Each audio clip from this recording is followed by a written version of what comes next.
Most soldiers fight with guns. These people fought with lies. And they were better at it. We're covering 5 of the most cunning intelligence operations in history. Each one involved a person who decided deception was their weapon of choice. No armies. No artillery.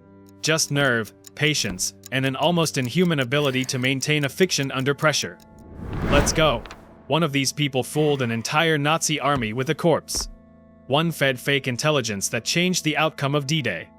One was a double agent for so long he forgot which side he was actually on. One escaped the Gestapo twice / 2014 once over a mountain range in winter. And one destroyed the CIA's Soviet network for 9 years because he needed to pay off his credit card debt. Stick around. In 1943, the British military had a problem. They needed Germany to believe the Allied invasion was not coming to Sicily. The actual target was Sicily. But if Germany knew that, they'd fortify it. And tens of thousands of Allied soldiers would die on the beaches. So British intelligence came up with a solution that is either the most creative operation in military history, or the most disturbing, depending on how you think about it.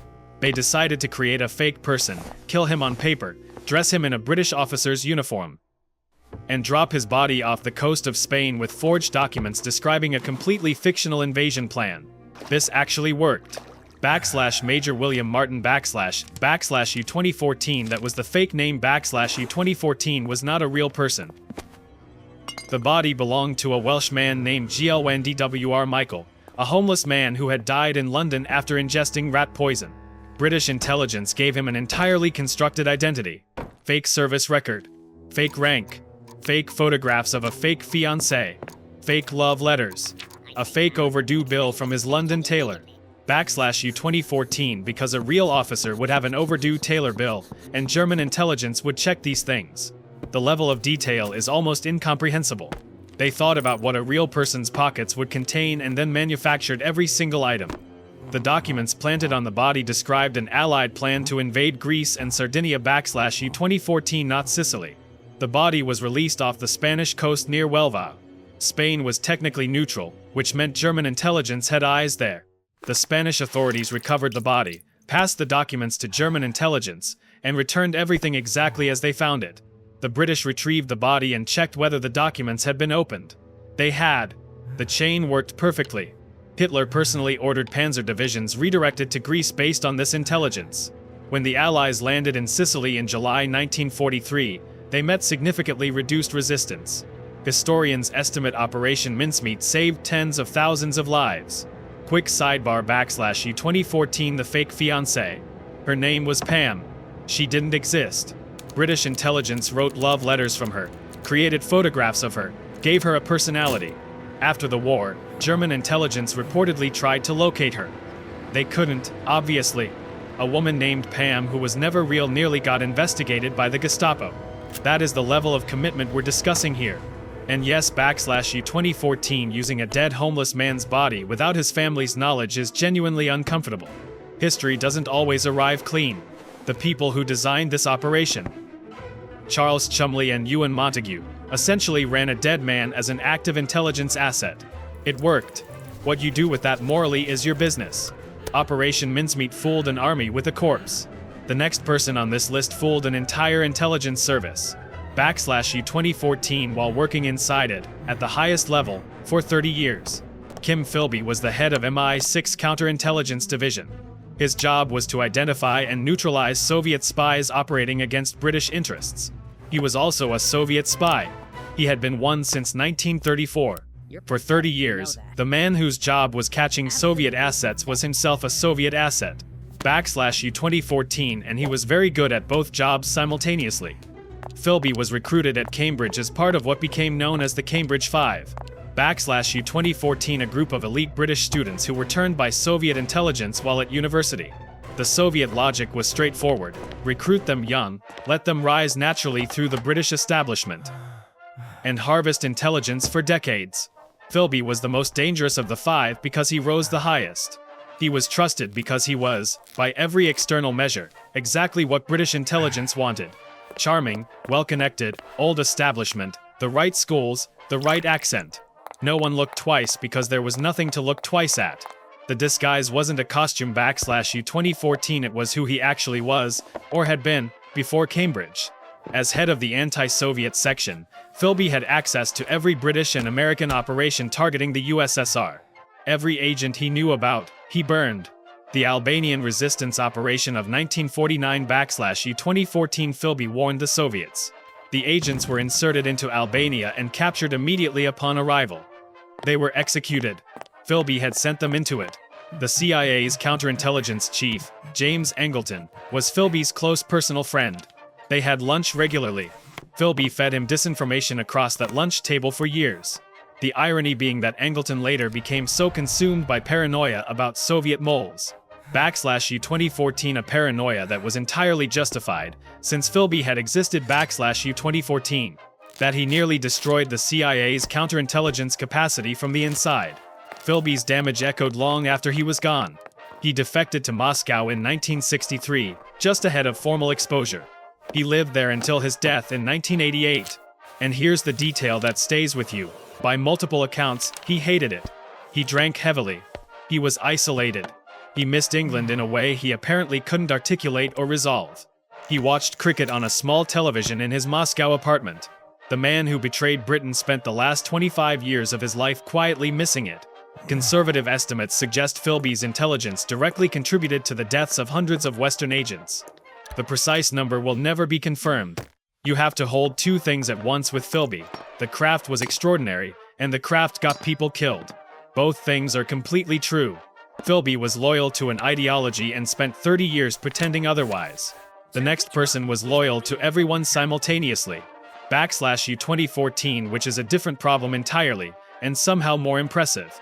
Juan Pujol Garcia / U 00 Ida approached British intelligence in 1941 and offered to spy for them against Nazi Germany. They said no. They didn't know him, didn't trust him, and had no use for an untrained Spaniard with no intelligence background. So he went and became a Nazi spy instead. / U 2014 specifically so he could spy against the Nazis for the British. He did this with no training, no official backing, no support network. He simply decided this was what he was going to do. Pujol convinced German intelligence, the Abwehr, that he was a Spanish fascist sympathizer willing to operate as an agent in Britain. They gave him money and a mission. He then moved to Lisbon. Not Britain, Lisbon. And from Lisbon, he wrote detailed reports about British military movements and civilian morale. / U 2014 sourced entirely from a Blue Guide travel book, a Portuguese railway timetable, and a map of the United Kingdom. He had never been to Britain. He made all of it up. His fictional agent network eventually grew to 27 invented sub-agents. He gave each of them names, occupations, opinions, personal quirks. One of them was a fanatic who Pujol described as unreliable and difficult to manage. / U 2014, which gave him cover when the fake intel from that particular agent turned out to be wrong. One of his invented agents died. Pujol had to write a death notice, describe a cause of death, and communicate the grief appropriately to his German handler. The Germans sent condolences. For a man who had never existed. British intelligence eventually realized someone was running sophisticated disinformation against Germany from an unknown location. They traced it to Pujol and recruited him in 1942. His codename was Garbo / U 2014 after Greta Garbo, for his acting ability. Which is an incredible compliment when you think about it. Garbo's most critical operation was D-Day, in the days following the June 6, 1944 Normandy landings. Pujol sent a message to his German handlers explaining that Normandy was a feint / U 2014, a distraction / U 2014, and the real Allied invasion was coming at Pas-de-Calais. Hitler held back the panzer reserves for weeks waiting for the main assault that never came. Normandy was the main assault. The deception held at the moment it mattered most. After the war, Germany awarded Pujol the Iron Cross. Britain awarded him the MBE. He is, to the best of anyone's knowledge, the only person in World War II history to receive military honors from both sides of the same conflict.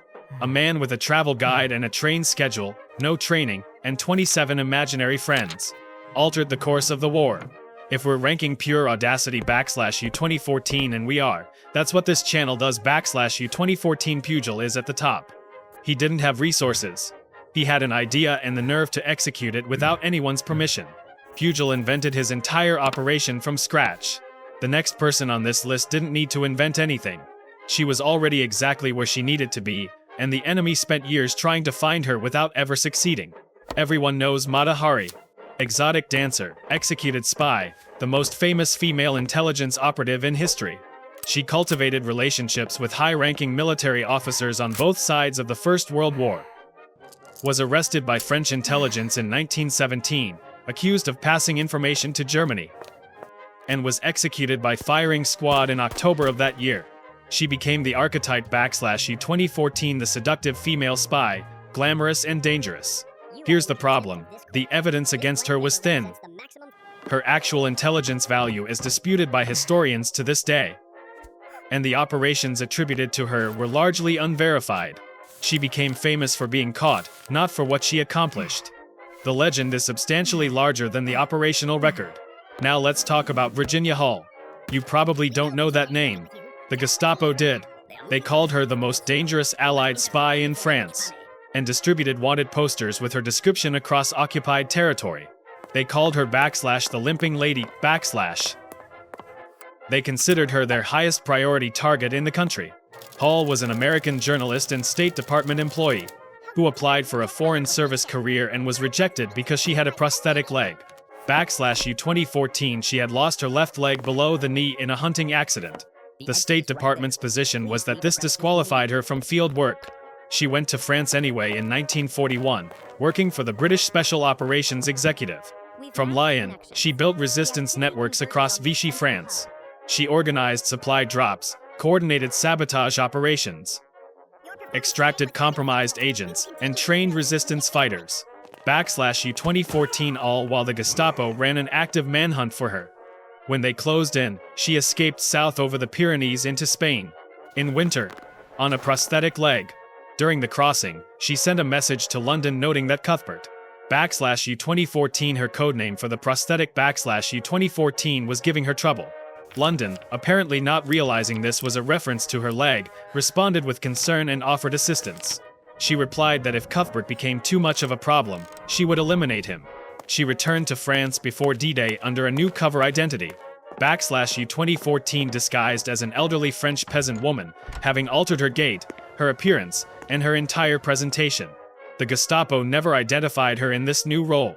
She continued running operations until the liberation. After the war, she was awarded the Distinguished Service Cross / 2014, the only civilian woman to receive it in World War II.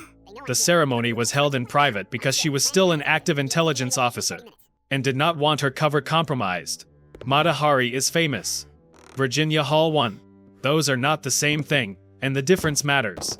Hall operated in the field, constantly exposed, constantly hunted. The final person on this list never left a desk. / 2014, and arguably did more damage to Western intelligence than anyone else in the Cold War. Every spy covered so far had a reason beyond money. Ideology, patriotism, audacity, survival. Aldrich Ames had one reason. He needed to resolve a serious financial problem, and the KGB was willing to pay. Ames joined the CIA in 1962. By the mid-1980s, he was a senior officer in Soviet counterintelligence. / 2014, the division specifically tasked with identifying Soviet moles inside American intelligence. He was an alcoholic with mounting debt and an expensive relationship with a woman named Rosario, who would later become his wife and whose lifestyle was not compatible with a government salary. In April 1985, Ames walked into the Soviet embassy in Washington and offered to sell information. The initial payment was $50,000. For that, he provided enough intelligence to begin systematically dismantling the CIA's entire Soviet asset network. It was, by the standards of intelligence tradecraft, a catastrophic transaction for the United States. Over the following 9 years, Ames sold the KGB the identities of more than 100 intelligence assets and operations. At least 10 people were executed as a direct result of information he provided. The CIA watched its Soviet network go dark. / 2014, assets going silent, operations collapsing, contacts disappearing / 2014, and spent years unable to determine why. They suspected a technical compromise. They looked at communications security. The answer was sitting in their own counterintelligence division, buying a Jaguar. His lifestyle became conspicuous in ways that should have triggered alarm much earlier. A $540,000 home purchased in cash. Expensive clothes. The Jaguar. CIA colleagues noticed. Internal security flagged the financial discrepancy. The formal investigation was slow to materialize, because the institutional culture made it genuinely difficult to pursue a senior officer without ironclad cause. By the time they moved, 9 years had passed. He was arrested in 1994 and sentenced to life without parole. He has given extensive interviews from prison. What makes those interviews unsettling isn't that he's remorseless in an obvious way. /U 2014, it's that he has a framework. He argues that the CIA's handling of human assets was reckless. That the people who died were placed in danger by the agency itself. That his role in their deaths is overstated. You can follow the logic almost far enough to see his point. And then you remember what the logic is actually defending, and that's the cold part. Operation Mincemeat used a dead man to save tens of thousands of lives. Aldrich Ames used living people and got them killed for money. Same world. Completely different moral universe. At the start I said these people fought with lies. What I didn't say is that lying at this scale. /U 2014 maintaining Juan Pujol's network of 27 imaginary people. Or walking over the Pyrenees on a prosthetic leg while the Gestapo hunts you. Or shaking hands with the people you're burning the way Philby did for 30 years /U 2014. Requires something that's genuinely hard to name. It's not just cleverness. It's the ability to hold a false reality so completely inside your own mind that it becomes operationally real. Most people cannot do that. These people built careers on it. The ranking, since that's what we do here, Ames is the most destructive. Philby ran the longest continuous operation. Mata Hari is the most famous, which is not a compliment in this context. Operation Mincemeat is the most creative. But Pujol /U 2014 no training, no support, a travel book, a train schedule, and 27 fictional human beings /U 2014. Pujol is the most audacious. And audacity is what makes history move. The thing about deception at this level is that it doesn't feel like lying from the inside. It feels like craft, or survival, or ideology. Whether you call someone a spy or a traitor depends almost entirely on which side of the war you're standing on when it ends. Genuinely, the Virginia Hall section took me 3 rewrites because I kept going too long. There's a full documentary's worth of material there. Maybe that's a future video. 5 spies. 5 completely different methods. All of them changed something. None of them got full credit. That's kind of the job description /U 2014. And if you made it 20 minutes into a video about people whose entire careers depended on no one knowing who they were. The subscribe button is right there. They stayed hidden. You don't have to. Wait /U 2014 I said the subscribe button is right there, and I meant it, but I want to be clear about something. These 5 people spent their entire careers making sure no one could find them. You just spent 20 minutes finding out everything about them. That's the opposite of what they trained for, and honestly, they'd hate that you know this much. So the only appropriate response is to make sure as many people as possible know exactly who they were.